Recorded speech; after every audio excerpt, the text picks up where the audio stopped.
우리는 모두 기대를 받고 있는 존재입니다. 하나님의 기대, 부모님의 기대, 목사님의 기대, 선생님의 기대, 그리고 주위 사람들의 기대를 다 받고 있습니다. 기대를 받는다 혹은 기대한다는 것은 희망의 대상이 된다는 것입니다. 희망의 대상으로 삼고 있다는 것입니다. 기대한다는 것은 신뢰할 뿐 아니라 소중히 여기며 바라본다는 것입니다. 그러므로 나에 대한 기대가 하나님에 그치지 않고 부모님에게 그치지 않고 세상 사람들에게까지 나에 대해서 기대하는 바가 있다면 그는 그야말로 행복한 사람이라고 할 수가 있습니다.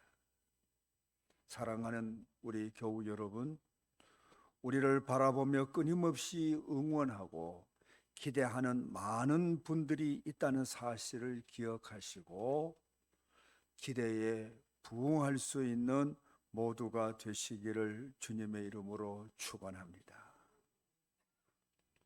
이사야 49장 15절 16절의 말씀을 보면 하나님은 택한 백성 이스라엘을 향하여 이렇게 말씀하셨습니다.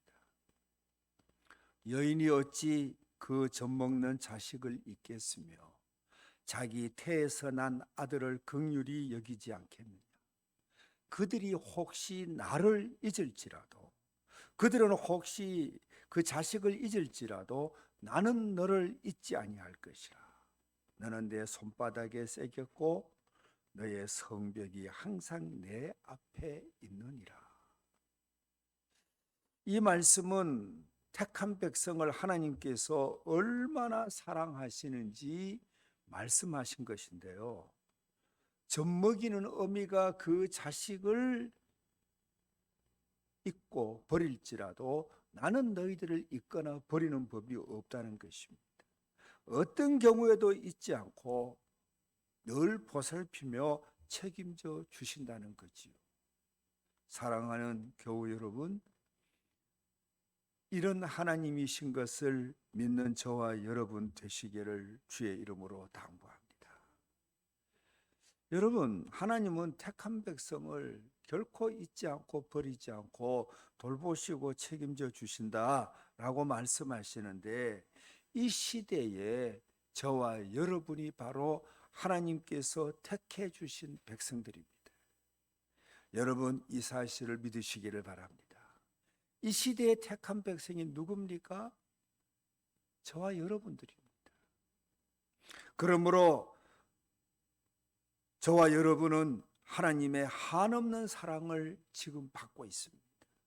어떤 경우에도 우리를 버리거나 우리를 향한 기대를 접지 않습니다. 우리를 향한 당신의 기대가 이루어지도록 늘 보살피며 은혜를 베풀어 주시는 분이 우리 하나님이십니다. 이 사실을 우리는 깨닫고 감사해야 합니다. 그런데 이사야 당시 이스라엘 백성들은 그들이 하나님의 택한 백성으로서 하나님의 무한한 사랑과 기대를 한 몸에 받고 있음에도 불구하고 그 사실을 깨닫지 못했습니다. 그 하나님의 기대가 있는데 하나님의 크신 사랑을 받고 있는데 하나님의 기대를 저버리고 자행자지하는 그런 모습으로 살고 있었다라는 것이죠. 그래서 하나님은 너무너무 실망하셨습니다. 너무너무 속상했습니다. 내가 저들을 어떻게 사랑했는데, 내가 저들을 위하여 어떻게 저들의 터전을 조성해 주었는데, 어떻게 내가 저들의 필요를 공급해 주며 저들을 돌봐 주었는데 저렇게 자행자지하고 나의 기대를 저버리는 삶을 산다는 말인가? 하나님은 너무 실망하셨습니다. 그래서 이사야는 실망하신 하나님, 실망하고 계시는 하나님의 마음을 이제 헤아리면서 하나님의 마음으로 시를 지어서 이스라엘 백성들에게 들려주었는데 그것이 바로 오늘 본문 1절에서 6절까지의 말씀입니다. 이 부분을 그냥 읽으면 시로 느껴지지 않습니다. 그래서 저는 1절에서 6절까지를 여러분들에게 이게 시구나라는 것을 알 수 있도록 한번 읽어드리겠습니다. 내가 사랑하는 자에게 포도원이 있으며 심히 기름진 사내로다. 땅을 파서 돌을 제하고 극산품 포도나무를 심었도다. 그 중에 망대를 세웠고 또 그 안에 술틀을 팠도다. 좋은 포도 몇 개를 팔았더니 들 포도를 맺었도다. 예루살렘 주민아 유다 사람들아 구하노니 이제 나와 내 포도원 사이에서 사리를 판단하라. 내가 내 포도원을 위하여 행한 것 외에 무엇을 더할 것이 있으랴. 내가 좋은 포도 맺기를 기다렸거늘 들 포도를 맺으면 어찌 됨이고 이제 내가 내 포도원에 어떻게 행할지를 너희에게 이르리라. 내가 그 울타리를 걷어 먹힘을 당하게 하며 그 담을 헐어 짓밟히게 할 것이요 내가 그것을 황폐하게 하리니 다시는 가지를 자름이나 북을 돋우지 못하여 찔레와 가시가 날 것이며 내가 또 구름을 명하여 그 위에 비를 내리지 못하게 하리라.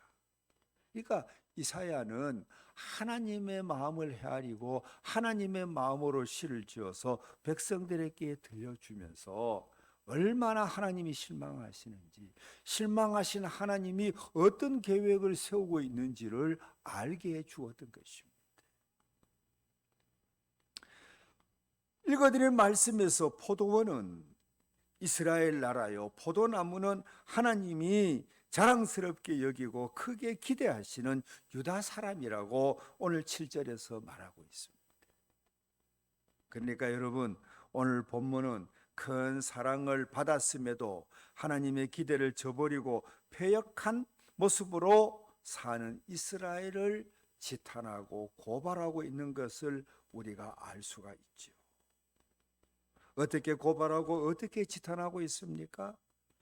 이스라엘 백성들이 살고 있는 터전은 정말 비옥하고 살기 좋은 땅인데 이런 터전을 잡게 된 것은 전적인 하나님의 은혜라는 것입니다. 하나님께서 그처럼 큰 은혜를 베풀어 주신 것은 택한 백성 이스라엘이 오직 하나님만을 경배하며 하나님만을 이제 섬기는 하나님의 거룩한 백성이 되기를 바라셨기 때문이었습니다.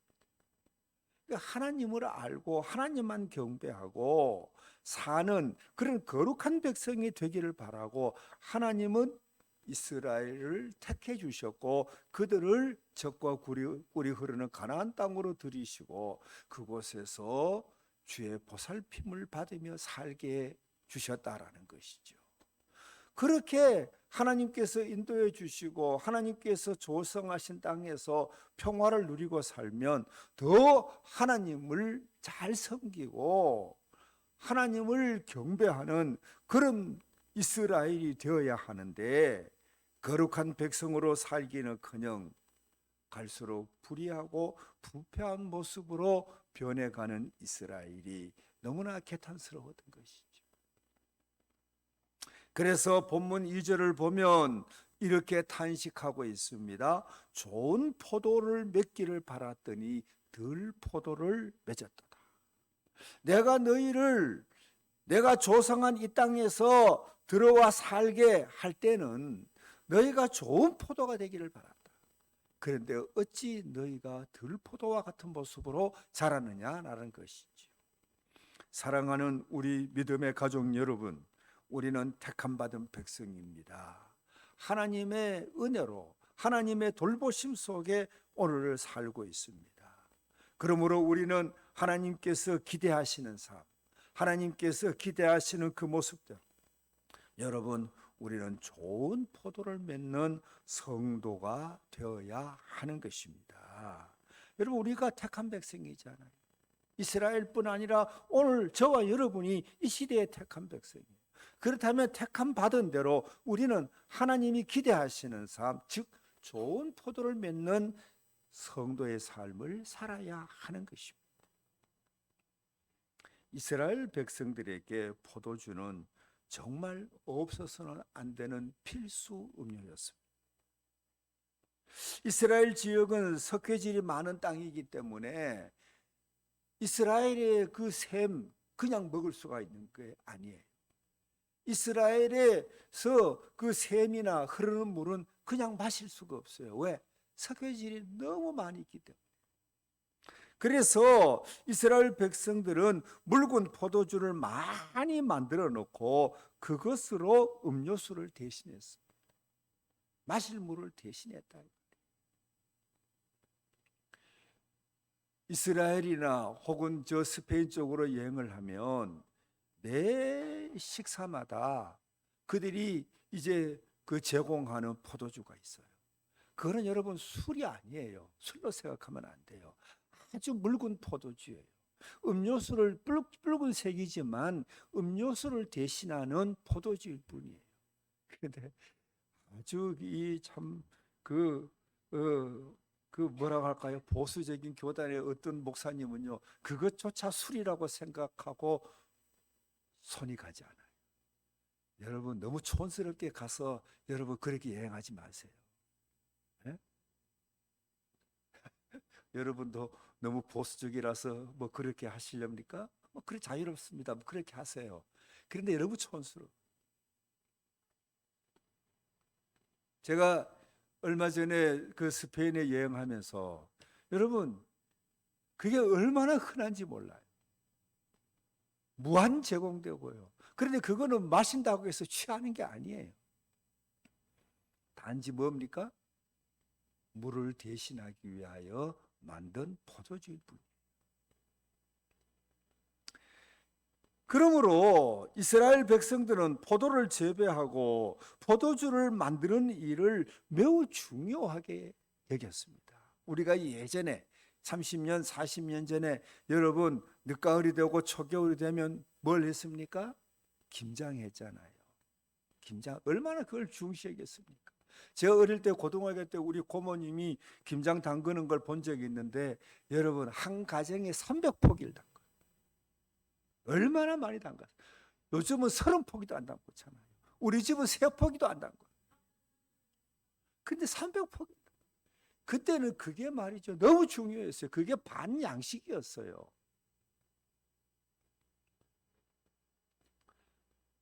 그만큼 여러분 이제 우리가 그것을 중요시하고 그 일을 정말 중요한 연례 행사로 치루었는데 이스라엘 백성들이 포도를 재배해서 포도주를 만드는 일은요 그와 같았어요. 정말 중요한 일로 여겼어요. 그런데 말입니다. 이렇게 포도를 이제 따서 포도주를 담글 때 여러분 포도주를 만들 수 있는 포도가 있는가 하면 사용할 수 없는 포도가 있습니다. 들포도는 포도주를 만들 때 사용할 수가 없었습니다. 왜? 들포도는 너무 쓰고 고약했기 때문에 그 들포도로서는 포도주를 담글 수가 없어요. 포도라고 해서 다 같은 포도가 아니라는 거지. 지난 추석 연휴에 아내와 저는 제 고향으로 가서 앞마당 뒤터밭을 정리했습니다. 손가락이 아픈데 그 여러분 그 풀을 뽑고요. 그리고 여기저기 막 그렇게 좀 한 1년 동안 그냥 방치해 뒀더니 오늘도 비가 많이 왔잖아요. 여기저기서 나무들이 얼마나 자랐는지 그 뽑고 그 톱질 해갖고 나무를 베고 그동안 제 아내가 이 아령으로 부단히 이 팔 근육을 강화시키더니 톱질을 잘하더라고요. 그래서 하여튼 뭐 풀을 뽑고 이제 나무를 이제 베내고 막 그랬어요. 그런데 그러다가 이 뒤터밭에 자생적으로 자란 이 팥이 많이 있더라고요. 그걸 보고서는 이제 아내와 함께 그걸 땄어요. 그걸 너무 익어가지고 건들면 톡 터져요. 그러니까 조심스럽게 따갖고 올라 바구니에 담아요. 한참 이제 그 팥을 따서 이제 바구니에 담는데 이 담 너머로 이 뒷집 할머님이 이렇게 바라보시더라고요. 그래서 우리가 이제 그 따는 걸 보고는 뭐라고 하시는 거 아니? 그 팥은 못 먹는 팥, 못 먹는 팥이. 이 먹으면 죽는 팥이라는 게 아니에요. 그 팥은 너무 작고 단단해서 새팥이라고 하는데 혹시 아시는 분 있어요? 새팥. 저는 그 녹두인 줄 알았어요. 색깔도 보니까 약간 좀 연두색이 나고요. 너무 작아서 녹두인가 했는데 뒷집 할머님 말씀이 그 새팥인데 너무 작고 단단해서 불화도 불지 않고 심지어 솥에 넣고 삶아도 퍼지지 않는다는 거예요. 그래서 못 먹는데 못 먹는 팥이. 아이고, 그래도 이제 뭐 수확한 게 아까워서 그냥 따놓고 창고에 뒀습니다만은 어떻게 그걸 한 번은 푹 삶아서 어떻게 한번 먹을 수 있는 그런 방법을 제가 한번 생각해 봅니다만은 못 먹는다니 뭐 못 먹는 거겠죠. 아무튼 수확해 놨어요. 제가 왜 이 말씀을 드리는 거 하니 팥도 그와 같지만 포도도 여러분 못 먹는 포도가 있단 말이에요. 못 먹는 포도. 그게 들포도예요. 들포도. 하나님께서는 이스라엘을 사랑하셔서 좋은 터전을 마련해 주시고 거기서 좋은 포도로 자라기를 기대하셨는데 좋은 포도가 되기를 바라고 한껏 기대하셨는데 그런데 거기서 자라는 이스라엘 백성들은 좋은 포도가 아니라 들포도와 같은 모습으로 자라던 것입니다. 얼마나 하나님이 실망하셨겠어요. 이미 말씀드렸지만은 들포도는 아무것도 줄 수 없는 포도입니다. 존재하면 존재할수록 토지만 버리고 좋지 않는 영향만 주변에 끼칩니다. 그게 들포도예요. 그래서 7절을 보면 뭐라고 했는가 하니 들포도에게는 정의가 없다, 공의가 없다 그랬어요. 들포도는 포악하고 그들로 인해서 들려오는 소리는 부르짖는 소리, 애통하는 소리밖에 들려오지 않는다 그랬어요. 들포도는 해악을 끼치는 존재라는 것입니다. 들포도는 유익을 주는 존재가 아니라는 것입니다. 하나님은 이스라엘이 택한 백성이 정말 좋은 포도가 되어서 주변에 있는 많은 나라와 민족들에게 좋은 영향을 끼치기를 바라셨는데 그들보다 더 악하고 쓸모없는 들포도와 같은 모습으로 자라고 있는 것에 대해서 심히도 안타깝고 그래서 개탄하고 있는 것을 우리가 볼 수가 있는 것이죠. 사랑하는 우리 믿음의 가족 여러분, 다시 한번 당부드리거니와 우리는 택한 백성입니다. 택한 백성인 저와 여러분들은 들포도가 아니라 좋은 포도로 자라야 합니다. 좋은 포도를 많이 맺어서 갈증을 풀어주는 좋은 음료로 재생산되고 또 사람들을 흥겹게 하는 좋은 포도주로 재생산되어야 그게 여러분 하나님이 기대하는 모습이 되는 것입니다. 여러분 좋은 포도가 되어서 여러분 좋은 음료로 좋은 포도주로 재생산되는 저와 여러분 될 수 있기를 주의 이름으로 축원합니다. 그러면 어떻게 해야 좋은 포도로 자랄 수 있을까요? 어떻게 해야 좋은 포도를 많이 맺을 수 있을까요? 그게 중요하지 않습니까? 이사야 당시 이스라엘 백성들은 좋은 포도가 아니었어요. 들포도와 같은 모습이었어요. 좋은 포도가 되어야 됩니다. 그러면 어떻게 해야 좋은 포도가 되고 좋은 포도를 많이 맺을 수가 있을까? 요한복음 15장 말씀을 보면 주님은 이렇게 말씀하셨어요. 내 안에 거하라 나도 너희 안에 거하리라. 가지가 포도나무에 붙어 있지 아니하면 스스로 열매를 맺을 수 없음 같이 너희도 내 안에 있지 아니하면 그러하리라. 나는 포도나무요 너희는 가지라. 그가 내 안에 내가 그 안에 거하면 사람이 열매를 많이 맺나니 나를 떠나서는 너희가 아무것도 할 수 없습니다. 여러분, 여기에서 여러분 좋은 나무가 되고 좋은 포도나무가 되고 좋은 포도를 많이 맺는 비결을 우리는 발견할 수가 있죠. 그게 뭡니까? 첫째는 주님 안에 거하는 것입니다. 주님께 접붙임 받는, 우리가 아무리 들포도라 할지라도 여러분 좋은 나무가 접붙이면, 좋은 나무를 접붙이면 여러분 좋은 포도가 되는 줄 믿으시기를 바랍니다. 여러분 아무리 둥치가 여러분 들포도라 할지라도 여러분 좋은 포도를 거기에 접붙이면 그건 좋은 포도가 되는 거지. 그러니까 예수님께서 뭐라 그랬어요? 나는 포도나무라. 너희가 내 안에 접붙임을 당하라는 거죠.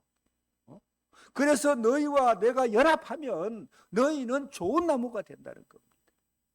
그리고 거기에 많은 열매를 맺을 수가 있게 된다는 것입니다. 사랑하는 우리 믿음의 가족 여러분, 그러므로 여러분은 좋은 포도가 되기 위해서는, 좋은 포도나무가 되고 좋은 포도를 많이 맺기 위해서는 어떻게 해야 됩니까? 먼저 주님과 연합하고 주님께 접붙임을 받는 저와 여러분이 되어야 하는 것을 꼭 기억하시기를 주의 이름으로 당부합니다. 이전에는 내가 어떤 사람이었다 할지라도 이런저런 이제 들포도와 같은 모습이었다 할지라도 주님을 영접하면 그때부터 나는 좋은 포도나무가 되는 줄 믿으시기를 바랍니다. 그래서 주님을 영접해야 되는 것입니다. 주님과 연합해야 되는 것입니다. 그리고 여러분 이제 주님과 연합해서 주님이 공급하시는 영의 양식을 받아 먹어야 합니다. 말씀이 없는 삶은 그래서 좋은 포도나무가 될 수가 없습니다. 말씀이 없는 삶은 좋은 포도를 맺을 수가 없습니다. 주님이 기대하시는 그런 모습으로 자랄 수가 없습니다. 사랑하는 우리 믿음의 가족 여러분, 하나님께서 공급하시는 영의 양식을 받아 먹는 주의 말씀을 늘 이제 먹고 그 말씀을 되새김질하는 저와 여러분 될 수 있기를 주의 이름으로 축원합니다. 그런데 이사야 당시 이스라엘 백성들은 하나님을 떠나 있었습니다. 요한복음 15장에서 뭐라 그랬습니까? 너희가 나를 떠나면 너희는 열매를 맺지 못한다 그랬습니다. 그리고 잘려지게 되고 버려지게 되고 밟히게 된다 그랬어요. 이사야 당시 이스라엘 백성들은 하나님과 연합한 삶이 아니라 하나님을 떠나 있는 삶이 되었어요. 그래서 그들은 들포도 같은 모습이 되었어요. 쓸모없는 그런 모습으로 자라게 되었다라는 것입니다. 하나님을 떠나 있었어요. 율법과 멀리 떨어진 삶을 살고 있었어요. 말씀이 없는 삶을 그들은 살고 있었다라는 것입니다. 그 결과 이사야 당시 이스라엘 백성들은 하나님이 개탄하시는 들포도 같은 모습이 되었고 마침내 하나님은 포도원을 폐원하기로 결심하기까지 이르렀던 것입니다. 난 더 이상 관리하지 않을래. 나는 더 이상 이 포도원에 미련을 두지 않겠어. 그러면서 오늘 읽은 이 말씀을 보니까 하나님은 좋은 포도 맺기를 기대하고 심었던 그들이 들포도와 같은 모습으로 자라는 것에 대해서 더 이상 기대하지 않고 버리기를 결심하기에 이런 것을 우리가 보게 되는데 여러분 비극이 아닙니까? 비극이 아닙니까? 부디 주님 안에서 주님이 공급하시는 영의 양식, 생명의 떡, 생명의 물을 먹으며 여러분 좋은 열매를 많이 맺는 저와 여러분 되시기를 바랍니다. 그래야 여러분 우리는 이제 선한 영향력을 끼치는 복된 인생이 됩니다. 여러분 재생산돼야 된다. 제가 좋은 포도에 그치지 않고 좋은 포도가 좋은 음료가 되고 좋은 포도가 좋은 포도주로 재생산이 돼야 된단 말이죠. 다시 말하면은 여러분, 우리는 귀의 말씀을 먹고 마시고 여러분 좋은 포도가 되어야 할 뿐 아니라 우리가 희생되어서 우리가 세상에 나가서 여러분 선한 영향력이 널리 이제 떨쳐질 수 있도록 그렇게 살아가는 저와 여러분이 되어야 하는 것입니다. 하나님은 그걸 기대하고 있는 것입니다. 하나님은 그걸 기대하고 있어요. 바라기는 말씀이 없는 세상에 합류하거나 거기에 휩쓸리지 마시고 끝까지 믿음을 지키며 말씀 안에 사는 저와 여러분이 되셔서 하나님의 기대에 부응하는 하나님의 거룩한 백성으로 자랄 수 있기를 주의 이름으로 축원합니다.